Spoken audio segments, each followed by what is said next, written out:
أعوذ بالله من الشيطان الرجيم. بسم الله الرحمن الرحيم. قيما لينذر بأسا شديدا من لدنه ويبشر المؤمنين الذين يعملون الصالحات أن لهم أجرا حسنا. یہ کتاب بالکل کامل، ٹھیک اور درست ہے تاکہ ڈرائے ان لوگوں کو اللہ کی طرف سے آنے والی سخت عذاب سے جو قرآن کا انکار کرتے ہیں، اور بشارت سنائے ان لوگوں کو جو ایماندار ہیں، نیک عمل کرتے ہیں کہ ان کے لیے بہترین بدلہ ہے. ماکثین فیہ ابدا، جس میں ہمیشہ رہا کریں گے. وَيُنذِرَ الَّذِينَ قَالُوا اتَّخَذَ اللَّهُ وَلَدًا، اور نیز ان لوگوں کو بھی ڈرائیں جو کہتے ہیں کہ اللہ نے اولاد رکھی ہے. مَا لَهُم بِهِ مِنْ عِلْمٍ وَلَا لِآبَائِهِمْ، ان لوگوں کے پاس اس کی کوئی دلیل نہیں اور نہ تو ان کے باپ دادوں کے پاس تھی. إِن يَقُولُونَ إِلَّا كَذِبًا، وہ تو محض جھوٹ بولتے ہیں. بات چل رہی تھی، اللہ تبارک و تعالیٰ نے قرآن کے بارے میں دو صفتیں بیان کی ہیں. ایک تو اللہ نے قرآن کے حق میں فرمایا وَلَمْ يَجْعَلْ لَهُ عِوَجًا، اللہ نے قرآن کے اندر کوئی عیب نہیں رکھا. اور ایک قرآن پاک کے لیے اللہ نے لفظ استعمال کیا ہے قیم کا، قیماً. یہ تو قرآن جس وقت روئے زمین پر ابھی تو آنے والا تھا، اور اللہ تبارک و تعالیٰ نے اس کے معجزات اپنے نبی کی بعثت سے پہلے شروع کر دیے تھے. نوشیروان ایران کا بہت بڑا بادشاہ گزرا ہے. نوشیروان عدل و انصاف کرنے والا بادشاہ تھا اور مجوسی تھا یہ. جب اللہ کے نبی پیدا ہوئے تو ایران کا محل لرز گیا، اس کے 14 برج ٹوٹ کر کے زمین پر آ گرے، اور نوشیروان کا تخت اور اس کا تاج، اس میں کھلبلی مچ گئی. 1000 سال سے جلنے والی آگ کہ ایرانی لوگ برابر اس کو جلاتے رہتے تھے، اس کو بجھنے نہیں دیتے تھے. وہ آگ ایک دم ٹھنڈی پڑ گئی، وہ آگ خاموش ہو گئی. تو نوشیروان تعجب کرنے لگا کہ یہ چکر کیا ہے، یہ ماجرا کیا ہے کہ یہ میرے 14 برج گر گئے، میرا تخت اور تاج ہل گیا، اور یہ ہماری آگ، اس کی پوجا کرتے تھے وہ اگنی پوجا کرنے والے لوگ، ایرانی لوگ، اس کو بجھنے نہیں دیتے تھے. اچانک یہ آگ ٹھنڈی کیسے پڑ گئی؟ تو اس راز کو معلوم کرنے کے لیے اس کا ایک لاٹ پادری جس کو بہت زیادہ مانتا تھا، اس نے اپنے دربار کے اندر بلا کر کے کہا کہ بھئی یہ کیا چکر ہے، ہمیں سمجھ میں نہیں آ رہا. تو پادری نے کہا کہ کیا ہو گیا؟ تو کہا کہ یہ میرے محل کے 14 برج گر گئے، ہماری آگ ٹھنڈی ہو گئی، اور میرے محل کے دروازے بھی ہلنے لگے، یہ کیا چکر ہے؟ تو اس کا نام ستیخ تھا، ستیخ وہ پادری کا نام. وہ کہنے لگا کہ بادشاہ سلامت، اس کے متعلق میں کچھ جانتا نہیں ہوں، اور نہ میں آسمانی کتابوں کا بڑا ماہر عالم ہوں کہ میں آپ کو جواب دے سکوں. لیکن ہاں، ملک شام کے اندر میرا ماموں ہے، اس کا نام ہے عبد المسیح. اگر آپ اس کے پاس مجھے بھیجیں تو میں وہاں جا کر کے آپ کے سوال کا جواب لا سکتا ہوں. تو نوشیروان نے کہا کہ اس کے لیے سواری کا انتظام کرو، اس کے لیے خرچے کا انتظام کرو، اور اس کو ملک شام بھیجو اس کے ماما کے پاس. تو یہ سفر اس زمانے کے اندر تو سفر کے وسائل نہیں تھے، یہ تو ابھی 18ویں صدی کے اندر شروع ہوئے ہیں. تو یہ سواری کے اوپر بیٹھ کر کے کسی طرح مشقتیں برداشت کرتا ہوا ملک شام پہنچا. یہ گیا سیدھا اپنے ماما کے گھر، عبد المسیح کے گھر گیا. پتا چلا کہ عبد المسیح کے آخری سانس ہیں، وہ تو مرنے کے قریب ہیں. تو وہاں گیا اور ماموں کے سرہانے بیٹھ گیا, سر کے پاس بیٹھ گیا اور کان میں زور سے بولنے لگا کہ ماما میں ستی ہوں, ستی آپ کا بھانجا. تو اس نے آنکھیں کھولی, آنکھیں کھول کر کے اپنے ماما کو دیکھا, اپنے بھانجے کو دیکھا. زبان لڑکھڑا رہی تھی تو اس کو قریب بلایا, اس کو کہا کہ کان قریب کر دے زبان کے پاس. تو اس نے اپنا کان قریب کیا اپنے ماما کی زبان کے پاس. تو کہا ستی کو کہا عبد المسیح نے, اب بعثک ملک بنی ساسا, کیا ساسانی شہنشاہ نوشیروان نے تجھ کو بھیجا ہے؟ اس کو تو کچھ معلوم بھی نہیں تھا, لیکن پرانی کتابوں کا بہت بڑا عالم تھا, انجیل مقدس کا عالم تھا اور توریت شریف کا بہت بڑا عالم تھا, بڑا نیک آدمی تھا اور عیسیٰ علیہ السلام کو اللہ کا بیٹا نہیں مانتا تھا, عیسیٰ علیہ السلام کو خدا نہیں کہتا تھا, عیسیٰ علیہ السلام کو تین میں کا تیسرا بھی نہیں کہتا تھا, یہ ایک خدائے واحد کی عبادت کرنے والا آدمی تھا.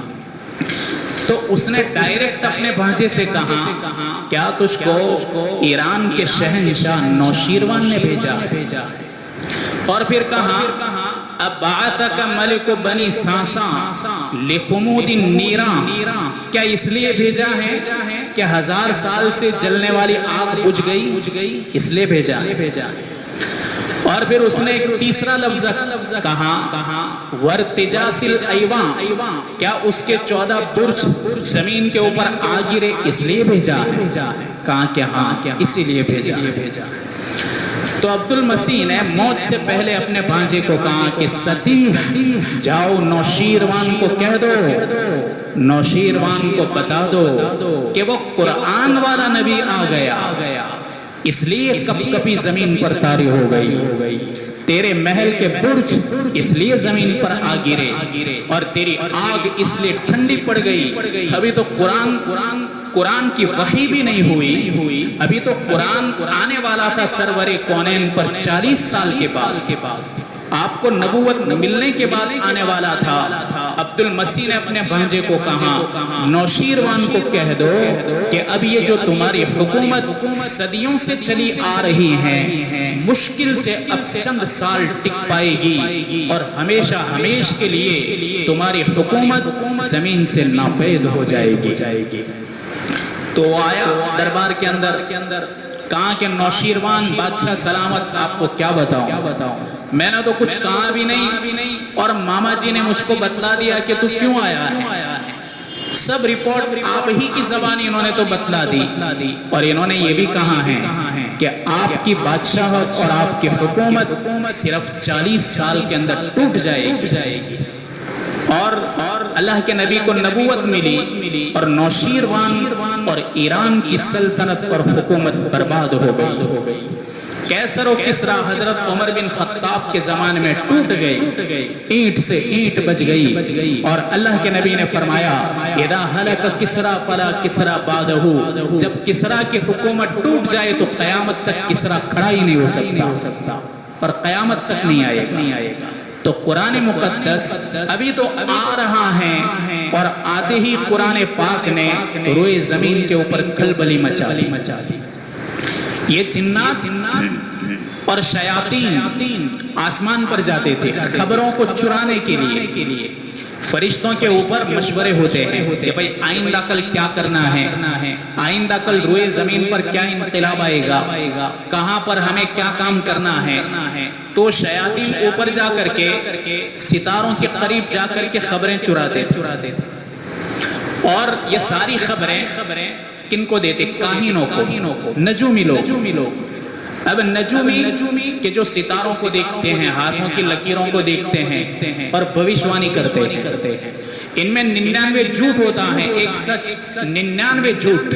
لیکن چونکہ ایک سچ ہوتا ہے تو لوگ 99 جھوٹ کو ایک طرف کر دیتے ہیں اور سچ کو اوپر کر لیتے ہیں. اور ہمیشہ یاد رکھنے کی ایک بات کہ ایک بات جھوٹی ہو لیکن جھوٹی بات کو اتنا چلایا جائے کہ وہ جھوٹی خبر بھی لوگ سچی سمجھنے لگتے ہیں. تو یہ نظام ہے، دنیا والوں کا نظام ہے یہ۔ تو اللہ تبارک و تعالیٰ نے جیسے ہی سرور کونین روئے زمین پر تشریف لائے اور قرآن پاک ابھی آنے والا تھا 40 سال کے بعد، اقرأ بسم ربک الذی خلق، اس سے ابتدا ہونے والی تھی، اور اللہ نے حکم دے دیا فرشتوں کو کہ جو کوئی یہاں خبروں کو چرانے کے لیے آئے تو فَأَتْبَعَهُ شِهَابٌ ثَاقِبٌ، قرآن کہتا ہے کہ ان کے اوپر سلکتا ہوا انگارہ ڈالا جاتا ہے اور ان شیاطینوں کو جلا دیا جاتا ہے۔ تو یہ آسمان کے اندر انقلاب آیا، روئے زمین پر بھی انقلاب آیا، آسمان کے اوپر بھی انقلاب آیا۔ کفار مکہ نے کہا کہ کتاب تو محمد گھڑ لیتا ہے، یہ قرآن تو محمد نے گھڑی ہے، خود لکھ لیتا ہے۔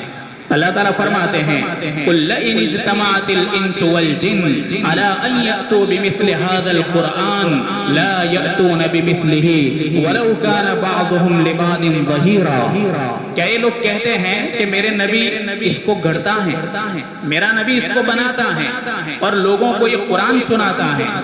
تو اے عرب کی قوم، تم تو عرب ہو بھئی، ہم گجراتی جانتے ہیں تو کوئی آدمی گجراتی ایک چیپٹر تیار کرے تو اگر اس سے زیادہ جاننے والا ہوگا تو اس سے بھی اچھا چیپٹر بنائے گا۔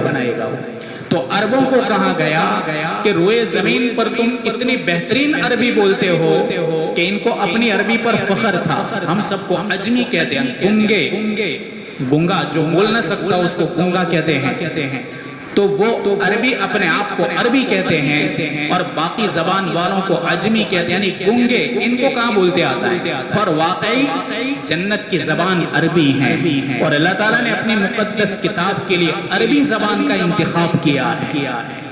اور اللہ کے نبی نے فرمایا احب العرب لأنی عربی والقرآن عربی ولسان اہل الجنت عربی، کہ تم عربوں سے محبت کرو اس لیے کہ میں بھی عربی ہوں اور میری لائی ہوئی کتاب بھی عربی زبان میں ہے اور اہل جنت کی زبان بھی عربی ہوگی۔ ہم سب انشاءاللہ عربی بولیں گے، وہاں سیکھنا نہیں پڑے گا، اللہ تبارک و تعالی ہماری زبان کے اوپر عربی زبان جاری کر دے گا۔ یہ سب اللہ کو کرنا ہے، ہمیں کوئی ٹینشن لینے کی ضرورت نہیں ہے، چونکہ کرنے والی وہ ذات ہے۔ تو کفار مکہ نے کہا کہ محمد رات کو قرآن بناتا ہے، صبح ہم کو سناتا ہے۔ تو اللہ تعالیٰ نے چیلنج دیا کہ میرے حبیب قل، اے میرے حبیب بتا دو انہیں لَإِنِ اجْتَمَعَتِ الْإِنسُ وَالْجِنُّ، اگر تم سب انسان اور جنات اس قرآن جیسی کتاب کو بنانے کے لیے اکٹھا ہو جاؤ، انسان کے اندر تمام انسانوں کو ملا لو، آدم سے لے کر کے عیسیٰ کے نبیوں کو بھی ملا لو، سرور کونین کو بھی اندر لے لو، اللہ کے حبیب کو بھی اندر لے لو، اور کم و بیش سوالات نبیوں کو بھی اندر ملا لو، اور ان گنت فرشتے کہ اللہ کے سوا فرشتوں کی مقدار کوئی نہیں جانتا، جبرائیل، میکائیل، اسرافیل، عزرائیل، تمام کے علوم کو اندر ملا لو، اللہ کے علاوہ جتنا بھی علم بکھرا ہوا ہے ان تمام مخلوق کو ملا لو اور سب مل کر کے قرآن بناؤ تو تم نہیں بنا سکتے۔ لا یأتون بمثلہ، تم ایسی کتاب لا ہی نہیں سکتے، وَلَوْ كَانَ بَعْضُهُمْ لِبَعْضٍ ظَهِيرًا، اگرچہ تم ایک دوسرے کی مدد کرو لیکن تم نہیں لا سکتے۔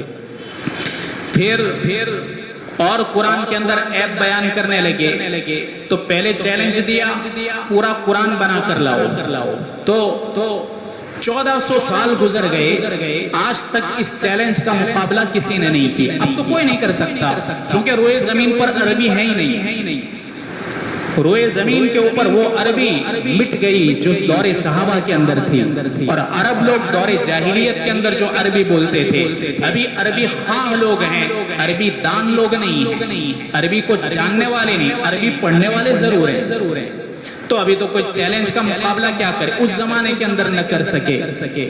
تو اللہ تعالیٰ نے پوری کتاب سے ایک اسٹیپ نیچے ان کو کہا ام یقولون افتراہ، اے میرے حبیب کیا یہ کہتے ہیں کہ قرآن کو گھڑ لیا؟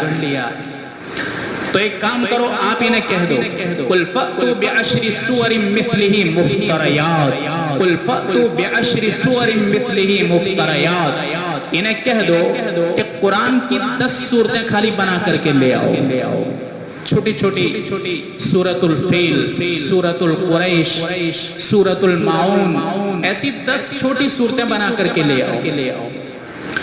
عربوں نے چیلنج کا مقابلہ نہیں کیا، ایک دو نے تو ہمت کی بنانے کی، لیکن میں ابھی آپ کو وہ ان کی صورتیں پڑھ کے سناؤں گا تو آپ ہنسیں گے، بہت ہنسیں گے، مسجد کا وقار بھی باقی نہیں رہے گا۔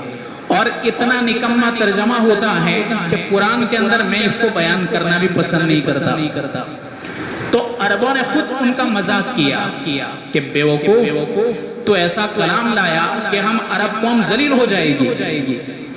پھر قرآن نے تیسرا چیلنج دیا ان کو کہ آپ کو کہتے ہیں قرآن کو گھڑ لیا ہے، قل فأتوا بسورۃ مثلہ، ایک سورت لے آؤ، ایک سورت۔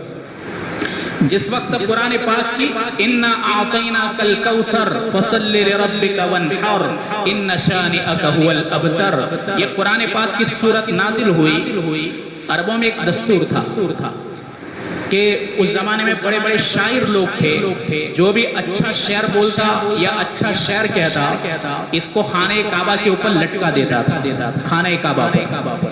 جس وقت قرآن پاک کی یہ آیتیں اتری، یہ سورت اتری، تو اللہ کے نبی نے فرمایا کہ اسے خانہ کعبہ کے اوپر لٹکاؤ، تو لکھ کر کے اس کو لٹکایا، اِنَّا أَعْطَيْنَاكَ الْكَوْثَرَ فَصَلِّ لِرَبِّكَ وَانْحَرْ إِنَّ شَانِئَكَ هُوَ الْأَبْتَرُ۔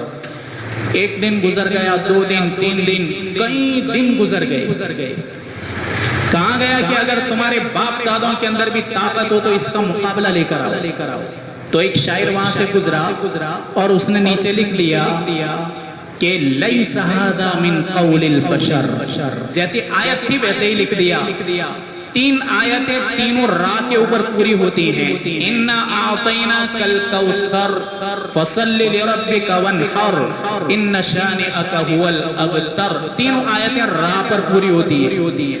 تو اس نے چوتھا جملہ ملا دیا، لیس ھذا من قول البشر، یہ بھی راہ پر پوری کی، یہ کسی انسان کا کلام نہیں ہے، یہ شاہی کلام ہے۔ حالانکہ جاہلیت کا دور ہے اور کفر کی بھرمار ہے، ایسے دور کے اندر لکھ دیا کہ یہ کسی بشر کا کلام نہیں، یہ شاہی کلام ہے۔ اللہ تبارک و تعالیٰ نے قرآن پاک کو اتنا اعزاز عطا فرمایا کہ 3 چیلنج عربوں کو کیے، لیکن عرب اس میں ناکام گئے اور کر ہی نہیں سکتا۔ پوری دنیا مل کر کے قرآن پاک کی ایک آیت اور ایک حرف اور ایک جملہ نہیں بنا سکتی۔ ایسی مقدس کتاب اللہ تبارک و تعالیٰ نے ہمیں عطا فرمائی ہے، اس لیے قرآن پاک کی تلاوت ہم خوب کریں، جتنی بھی ہو سکے کریں۔ اور پچھلی صورتیں یہ تو ازبر یاد ہونی چاہیے۔ کتنے بیچارے ایسے ہوتے ہیں کہ مشکل سے ان کو 1-2 صورتیں یاد ہوتی ہیں، وہی نمازوں کے اندر پڑھا کرتے۔ اگر قرآن پاک نہیں آتا تو میرے بھائیوں محنت کرنی چاہیے، پڑھنا چاہیے۔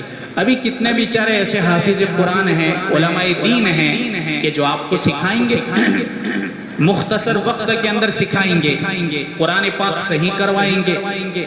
تو قرآن پاک کو صحیح کرتے کرتے دنیا سے مرنا چاہیے۔ اگر قرآن پاک پر محنت کرتے ہوئے دنیا سے جائیں گے، اللہ تبارک و تعالی قیامت کے دن طالب علموں کے اندر ہمارا شمار کرے گا اور علماء دین کے ساتھ ہمارا حشر کرے گا، اور علماء دین کے ساتھ کل قیامت کے دن ہم کو اٹھائے گا۔ اس لیے قرآن کے لیے جتنی بھی ہم محنت کریں بہت کم ہے۔ تو یہ تفسیر آپ کے سامنے بیان کی، وَلَمْ يَجْعَلْ لَهُ عِوَجًا، اس میں کوئی کجی نہیں، بے عیب قرآن ہے۔ اس میں پھر بہت ساری باتیں ہوتی ہیں جو ہم بڑے عربی بچوں کو بتلاتے ہیں۔ ابھی چونکہ آپ کو عربی گرامر یہ ہمارا سیکھا ہوا نہیں ہے، عربی گرامر سے ہم واقف نہیں ہیں، اس لیے گرامر لائن کی آپ کو میں کوئی بات نہیں بتلا رہا ہوں، یہ خالی اوپری باتیں تھی جو آپ کے سامنے رکھ دی۔ آئندہ کل انشاءاللہ قیم کی تفسیر بیان کریں گے کہ اللہ نے قیم کا لفظ قرآن پاک کے لیے استعمال کیا کہ قیم، اس میں اللہ تبارک و تعالیٰ نے روئے زمین پر بسنے والے تمام انسانوں کے لیے کیا کیا خزانہ رکھا ہے۔ سائنس نے 18ویں صدی میں آپ کھولی، 18ویں صدی میں، اور قرآن پاک تو 1400 سال پہلے سائنس کا تذکرہ کر رہا ہے۔ اب وہ کس طریقے سے کر رہا ہے انشاءاللہ آپ کو کچھ اجزاء میں آپ کو بتلاؤں گا۔ سبحان اللہ، سبحان اللہ۔